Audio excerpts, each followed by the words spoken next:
Con más información, gracias por acompañarnos. Aquí en Agenda 7.3 siempre hablamos del arte como una herramienta de transformación y capaz de movilizar las fibras más sensibles de la sociedad. Eso es justamente lo que hace la obra San Bartolo de la Plaza, y los gestores de este gran proyecto escénico son Jano Clavier y Claudia Tangoa. Justamente con ella nos encontramos en estudios para que nos cuente un poco cómo ha sido el proceso de poner en escena una obra tan arriesgada y que justamente busca eso, sensibilizar a la sociedad de un caso tan impactante y que a todos de alguna u otra manera nos sensibiliza. Muchísimas gracias, Claudia, por acompañarnos. Explícanos un poco qué es San Bartolo. Gracias por la invitación. Bueno, San Bartolo es una obra hecha en base a testimonios y a investigaciones periodísticas que han salido en torno al caso Sodalicio, ¿no? Desde las primeras denuncias que se hacen en el año 2000, y también incluye, por supuesto, la investigación de Pedro Salinas y de Pablo Ugaz. Bueno, y Pedro Salinas en realidad es un trabajo de largo aliento, ¿no? Sí. Y básicamente, ¿cómo ha sido este proceso de investigación? San Bartolo se gesta en el marco de Sala de Parto. Sí, San Bartolo es una obra que se gesta dentro del marco de Sala de Parto, porque Sala de Parto es un programa que promueve la dramaturgia peruana. Y bueno, nosotros con Jano Clavier, que es el otro director, fuimos creando la obra durante el proceso de ensayos, ¿no? Y durante ese proceso tuvimos asesoría del dramaturgo Mauricio Cartún, que es un dramaturgo argentino, que vino para asesorar a los dramaturgos seleccionados en el programa Sala de Parto, y entre ellos nos asesoró a nosotros también en el proceso de creación de San Bartolo. Hay un poco esta necesidad por parte de, bueno, en este caso hablamos de la Plaza, de mostrar este tipo de obras, ¿no? Veíamos hace algunos años La Cautiva, Sabia, y ahora esta propuesta que es bastante arriesgada. ¿Cómo ha sido, por ejemplo, tocar un tema real, testimonial? Porque acá converge lo escénico con lo documental. ¿Cómo es la propuesta que ustedes muestran al público? Bueno, justo la invitación de San Bartolo entra dentro de los 15 años de la Plaza, que cumple este año, y toda la programación está bajo el lema hablar de lo que no se habla. Bueno, de todas maneras, como este es un caso que ha tenido mucha investigación periodística, la naturaleza de la obra en sí es bastante testimonial y documental. Hemos hecho una investigación desde junio del año pasado con Alejandro, con Jano, y también nos han acompañado como una especie de asesores Pedro, Paola, y también algunos exodalites a los que hemos tenido la oportunidad de entrevistar. Hemos entrevistado también a familiares, algunos ex miembros del Movimiento de Vida Cristiana, que es la rama más grande de Sodalicio, donde participan no solamente personas que quieren ser sodalites, sino también chicos jóvenes que van a la catequesis, tienen un espacio donde compartir, digamos, sus fines de semana o las tardes después del colegio, ¿no? Y también hemos entrevistado a algunos periodistas, algunas víctimas. Tuvimos la ocasión de poder entrevistar a un sodalite.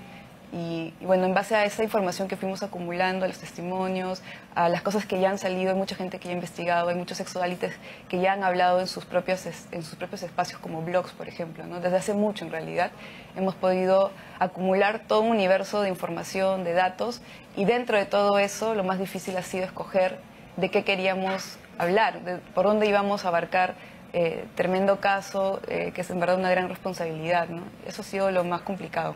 Bueno, y además en escenas que se nutren de situaciones reales, ¿no? ¿Cómo converge o cómo han podido calibrar de repente los testimonios, que de por sí son bastante fuertes, para llevar todo este material a una obra y al público? Porque entendemos que puede ir todo tipo de personas. ¿Cuáles son los matices que ustedes le han otorgado al texto, por ejemplo? Bueno, el texto se ha ido creando en base a testimonios y también a otro tipo de material textual, como por ejemplo libros, sodalites, ¿no? Hay un libro que hemos trabajado que es El Silencio, de Germán Doy, que es un exodalite que ya falleció y ha sido también acusado de abuso sexual. O las canciones sodalites, que también las letras, las melodías, son todo un material que tiene ya de por sí un significado muy potente, ¿no? A partir de los testimonios hemos decidido en algún momento del proceso contar la historia de una de las víctimas, ¿no? Que en este caso es Álvaro Urbina, en una segunda parte de la obra. En la primera parte de la obra lo que hacemos es hablar de la experiencia en San Bartolo a partir de testimonios de varios exodálites que estuvieron en San Bartolo y que hemos podido entrevistar, y que muchos de ellos ya dan su testimonio también en el libro de Pedro, ¿no? Lo que hemos hecho nosotros es conocerlos, ahondar un poco más y poder de alguna manera describir ese viaje que hace un chico desde que tiene su primera reunión en el centro pastoral, cuando tiene 12, 14 años, hasta que pasa por toda la experiencia de San Bartolo, de formación de San Bartolo, de los ejercicios físicos. Que para un poquito contextualizar a nuestro público, San Bartolo toma ese nombre de Caso Sodalicio por el tema del balneario, ¿no? Donde tenían este centro de recojo. Sí, ahí tenían las casas de formación. Ahí los chicos cuando cumplían 18 años tenían que pasar 2 años ahí, a veces 3, durante los 40 años ha ido como cambiando el tiempo que tenían que permanecer ahí, pero eran 2 años de formación, ¿no? Donde ellos recibían mucha exigencia física, porque tenían que ser de alguna manera formados como soldados prácticamente, hacían mucho ejercicio, y también iban poco a poco siendo alejados de su familia, ¿no? Porque estaban concentrados ahí. Es interesante esto que mencionas, el tema corporal, ¿no? Un poquito nos podrías hablar del elenco. Entiendo también que han tenido un proceso de trabajo con el cuerpo, con Franklin Dávalos, si no me equivoco. Explícanos cómo ha sido ese proceso. Bueno, antes de saber siquiera cuál iba a ser la historia que íbamos a contar, con Jano teníamos la intuición de querer abordar esto desde el cuerpo, ¿no? Decíamos, ¿por qué hacerlo en teatro? ¿Qué nos da el teatro que no ha dado, por ejemplo, ya el libro? La palabra, ¿no? Como tal. Y es la presencia de este encuentro inevitable, vivo, de un cuerpo con otro, ¿no? Un cuerpo que está en el escenario y el cuerpo del público que está ahí compartiendo el mismo tiempo y espacio, ¿no? Entonces queríamos que tuviera que el lenguaje del cuerpo fuera desarrollado de una manera muy particular. Y sobre todo porque hay un sometimiento en el cuerpo a partir de los ejercicios, a partir de estar aislados, a partir de la vulneración como tal, ¿no? Y del abuso sexual también, ¿no? Entonces trabajamos con Franklin el comportamiento corporal. Primero, de estos 8 actores, que todos son hombres, tienen ellos, digamos, físicamente son el perfil sodálite, ¿no? Blancos, jóvenes, carismáticos, ¿no? Y trabajamos con ellos cómo es la masculinidad entre otros jóvenes que conviven en un mismo espacio, ¿no? Cómo se relacionan, qué tanta libertad sienten de poder abrazarse, qué tanta libertad sienten de poder pegar la cadera con el otro en un abrazo, por ejemplo, ¿no? Hay mucha represión, no más allá del sodalicio, ¿no? Hay mucha represión en la sociedad hacia un hombre en la manera en cómo puede comportarse, ¿no? Entonces empezamos desde ahí. Ni siquiera quisimos todavía hablar de textos o de testimonios. Empezamos con un laboratorio en enero con Franklin, donde durante 2 semanas solo se trabajó la convivencia corporal de estos 8 actores, ¿no? Y bueno, Jano y yo también entramos en algún momento a explorar con ellos porque nos interesaba también tener esa experiencia desde adentro, ¿no? Y son actores que tienen este doble papel, ¿no? Víctimas y al mismo tiempo victimarios, sí, de alguna u otra forma. Los actores, el concepto es un coro sodalite, ¿no? Un coro como el coro teatral griego. Y ellos cuentan la historia del San Bartolo al inicio y en la segunda parte la de Álvaro Urbina. Y todos ellos hacen tanto de los abusadores como de las víctimas.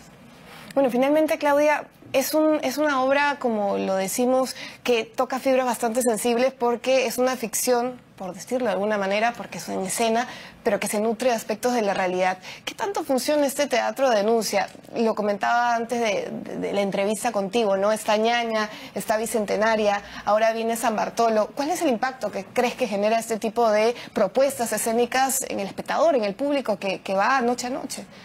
Yo creo que hay muchas personas que tal vez no están informadas y cuando se dan cuenta que esto es algo que ha pasado de verdad y que ha pasado aquí a 40 minutos de Lima, ¿no? Digamos, de donde estamos, realmente no creo que es como un choque, ¿no? Decir, esto está pasando ahorita en mi sociedad donde vivo. Hay un despertar, me parece. Hay un pequeño interés que se siembra y que me parece que es muy importante que se siga sembrando desde todos los medios que se puedan dar, películas, que se siga investigando, ¿no? Que se siga investigando y que se hable, que se discuta, ¿no? Que si un chico lee en el periódico algo sobre el caso, pueda preguntarle a su papá y a su mamá y ambos puedan decirle qué es lo que está pasando, que no se desconozca, que no seamos indiferentes a eso, ¿no? Porque finalmente son cosas que vienen mucho tiempo pasando, sucediendo, ¿no? En general. Entonces, no se habla, y ese es el problema de todo, que no sentimos la libertad de poder poner sobre la mesa casos como estos, que todavía no están cerrados, pero que ya tienen una serie de testimonios, de denuncias que existen. Entonces no podemos simplemente no verlo. No verlo. Y quizás el arte tiene este poder, ¿no? Sí, la imagen como tal es poderosa. Por ejemplo, han ido varios exodalites a ver la obra, algunos han ido más de una vez, y muchos de ellos han leído el libro, ¿no? Y algo que nos dicen es que es distinto verlo, ¿no? Es distinto ver representado en el escenario lo que ellos han vivido, ¿no? Y una gran responsabilidad, me imagino, también para ustedes que los dirigen esta obra y también le escriben. Importante trabajo que han realizado. Claudia, rápidamente, invita a nuestro público de cuándo pueden ir, dónde consiguen las entradas. Bueno, nos quedan 3 semanas más. Estamos en el Teatro de la Plaza.